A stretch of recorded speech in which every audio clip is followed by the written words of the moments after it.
Karizmatik.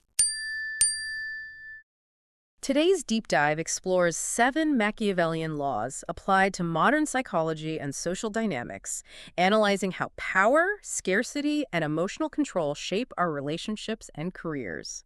Hello, everyone. Warm greetings to you all. We're really happy to be back with another episode. At Karizmatik, we truly work around the clock to create content that's useful for you. More than 50 people contribute with care and precision across our network of channels so you can have the best possible experience. If you're enjoying this, please share the video with others. That small action helps the show reach more people and gives us the energy to keep going better and stronger. So, I want you to picture something for a second. Imagine living in a cage. But here's the kicker. You can't see the bars. You Right. feel them, you bump into them when you try to move a certain way, but you can't see the metal. And you're obeying a master you've never even met. It's a pretty terrifying image to start with, isn't it? Yeah. But that's exactly where our source material wants us to begin today. Because it challenges this fundamental belief we all grow up with. The idea that if you work hard, love deeply, and always tell the truth, you'll be rewarded. Exactly. We're taught that the good guy wins. That's the script. But the material we're covering today argues the exact opposite. It says to look around. Look at your office, at politics, at the dating market. Who is really winning? It's usually the person holding back, the calculator, the one playing by a completely different set of rules. And those rules are not new. We're talking about Niccolò Machiavelli. 500 years ago, he wrote about the world as it is, not how we wish it would be. He saw that human nature isn't really driven by morality. Not at its core. It's driven by power, fear, desire, and, well, self-interest. So these 7 laws we're diving into, they're not just tips for getting ahead. They're described as something much bigger. They're called the operating system of human hierarchy. The hidden code. Precisely. The code running in the background of your office, your social circle, even your most intimate relationships. And there's a serious warning attached here. Once you see these laws, you cannot unsee them. It presents you with a choice remain upon, moved by invisible hands, or start to see the entire board. Shall we begin? Let's crush it. Okay, let's get into it. Law number 1 is called the economy of presence. And this one is the foundation of value. It's also the law most of us, violate every single day because we think we're being nice. And the core concept is pretty simple. Respect is a product of scarcity, not generosity. Exactly. There's a great analogy for this. Water versus diamonds. Water is essential for life. You die without it. But it's cheap. It's almost free. Why? Because it's everywhere. It flows from every tap. It has no scarcity. Whereas diamonds, functionally useless. You can't drink them, you can't eat them. But they're worshipped because they're hidden, rare, and difficult to obtain. So let's make this real. In a modern office, you have that one colleague who answers every message in 30 seconds flat, takes every extra shift. He's the shoulder to cry on for everyone. By this logic, he is water. He becomes a utility, cheap in an economic sense. And here's the brutal psychological truth. When you're always available, people aren't grateful. They just get angry when the service stops. So you're not a person, you're a tap that's expected to flow. And if it dries up, they don't miss the water, they just wonder why the tap is broken. Ouch. That hits hard because I think a lot of us are trained to be that person. We think availability is dedication. So what's the fix? How do you stop being the tap? You have to practice what's called strategic absence. You have to stop handing yourself out like flyers at a busy intersection. You create a vacuum. Yes. This is where the cat and string theory comes in. Okay, explain that. Think about playing with a cat.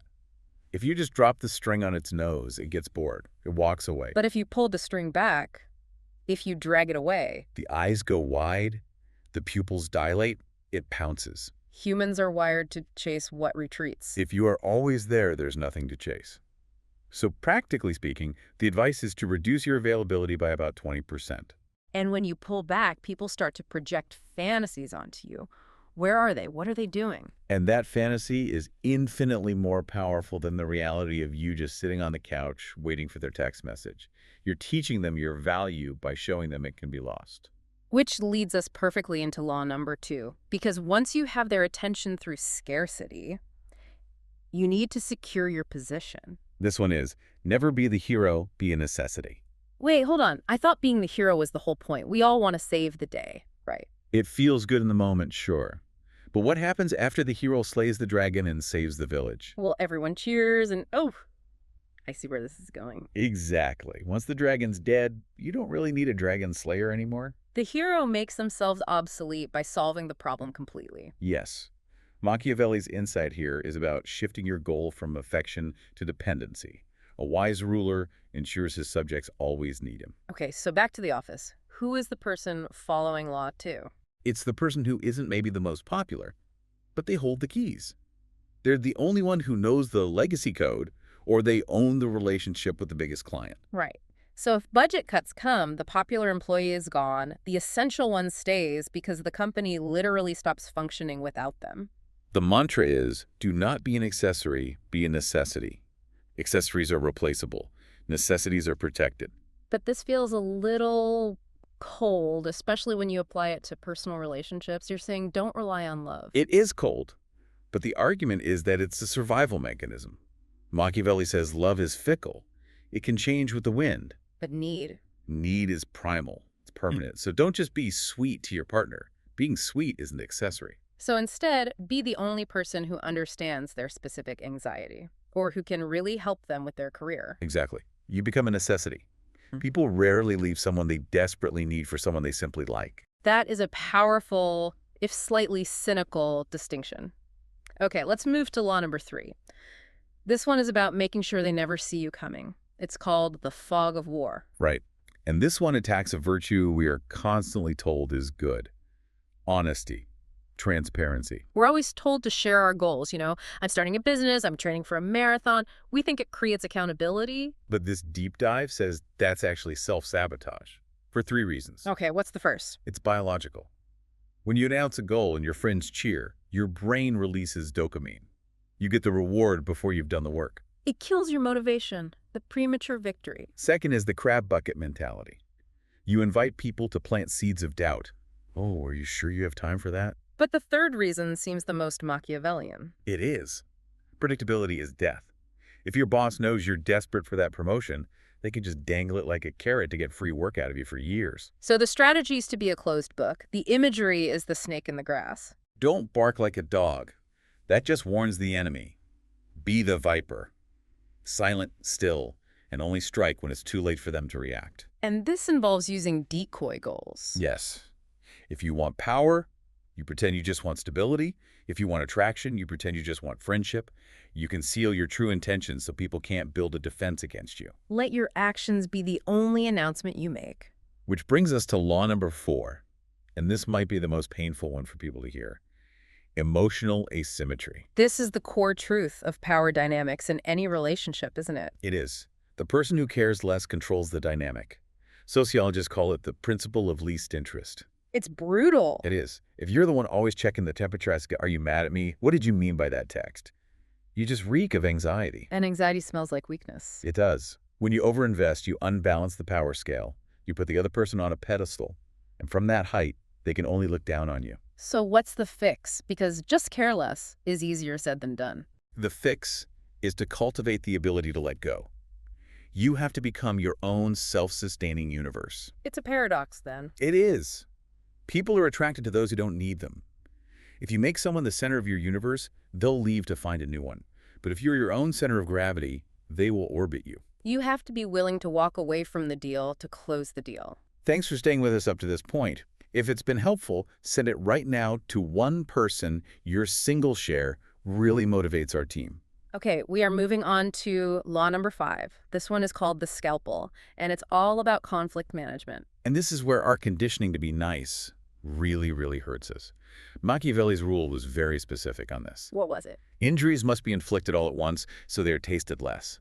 Benefits should be given little by little, so they are tasted longer. But we do the exact opposite. We drag out breakups to be gentle. We drag out firings. And the argument here is that dragging it out is actually torture. It's cruelty disguised as kindness. So the metaphor is a surgeon. Yes. If you have a gangrenous limb, you don't massage it. You don't cut off 1 inch a day. You amputate. You amputate. Cleanly. It's a massive shock, yes, and it hurts. But then the healing can begin. Keeping the wound open for months is just causing an infection. So do not negotiate with rot in your life. Correct. Strike once, strike hard, and never look back. A clean executioner commands respect. A hesitant one breeds contempt. A clean cut is the only real mercy. Now, law number 6 flips the script on how we present ourselves to the world. Attention at any cost. We all love that saying, don't judge a book by its cover. But it's a lie. It's a complete lie. We live in a visual culture. Humans are superficial. We judge competence by confidence and wealth by clothing. And the warning is that hiding your light means dying in the dark. The world rewards the most visible, not always the best. So you have to control the optical illusion of your life. It's not about lying. It's about curation. So how do we do that? It mentions using contrast. Contrast is key. If everyone in the meeting is shouting, your show is silence. If everyone is in hoodies, you wear the suit. You must stand out from the noise.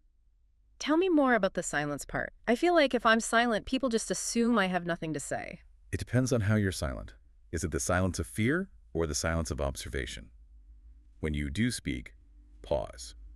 Count to 3 in your head before you answer a question. That feels like an eternity. It does to you. To the room, it signals total control. Powerful people don't rush. They own time. They don't use fillers like, And they don't ask for permission, not can I ask a question, but I have a question. Exactly. You take up space. On social media, you don't post your breakfast or your breakdowns. That's mediocrity. You curate mystery, competence, and power. Your external self is a weapon. Sharpen it. Which brings us to the final law, the one that ties it all together. Law number 7, master timing. This is the real difference between the amateur and the master. Amateurs are always rushing, reacting instantly to emails, to insults. And that rushing just signals a lack of control. Machiavelli saw fortune, or luck, as a wild river. You can't control the river, but you can control when you put your boat in the water. I like the lion metaphor. The lion doesn't chase every gazelle. It's a waste of energy. It lies in the grass. It waits for the vulnerable moment when the wind is just right. And in a negotiation, the person who can wait the longest is usually the one who wins. Absolutely. The amateur sends a proposal and then follows up 2 hours later. The master sends it and waits. They let the silence do the work. Let the other person start to worry. Patience is a weapon. The ultimate weapon. Yeah. You have to recognize the cycles. There are times to be aggressive, and there are times to retreat and sharpen the blade. Attack at the wrong time, and you lose. So we've covered all 7 laws: scarcity, necessity, concealment, emotional control, conflict, curation, and timing. And I have to admit, as we wrap up, I feel a bit conflicted. Because it's not what we were taught in kindergarten. Not at all. We're taught to be honest, humble, hardworking. So why is that? Why are we taught the opposite of these laws? Tell me. Well, the argument is that society needs workers. It needs bees to sacrifice themselves for the hive. It needs sheep, because sheep are easy to shear and easy to eat. That's a harsh reality. But the fact that you, the listener, are still with us implies that the sheep role doesn't quite fit you. And I want to be clear. Yeah. Applying these laws is a lonely path. People will call you cold, calculating, Machiavellian. But what's the alternative? The alternative is being a victim of the people who do use these laws against you. The world is binary, players and pieces, hammers and anvils. There is no third option. And here's the most critical point. It's the difference between knowing and doing. Just nodding along to this thinking, oh, that's smart. That's what the source calls mental masturbation. It feels like power, but it isn't. The real test isn't understanding scarcity intellectually. The real test is that split second when your phone buzzes and you desperately want to text back immediately, but you don't. Or when you want to brag about a new project, but you stay silent. That's where the war is won. We started with the image of the cage. It's warm in there. It's safe. Leaving it is dangerous. And what we've talked about today is really just the public surface level. The source hints at darker psychological truths that can't be shared on open platforms. So that this is the first step. You have to decide if you're ready to see how deep the rabbit hole really goes. Are you the hammer or the anvil? That's the question to carry with you today. Thanks for being with us to the end. If it helped, hit. Leave a short comment and share it with someone who'd enjoy it, and every share helps more people find us. And don't forget to stay subscribed to Karizmatik. The best is yet to come. See you in the next episode. Stay charismatic. Karizmatik.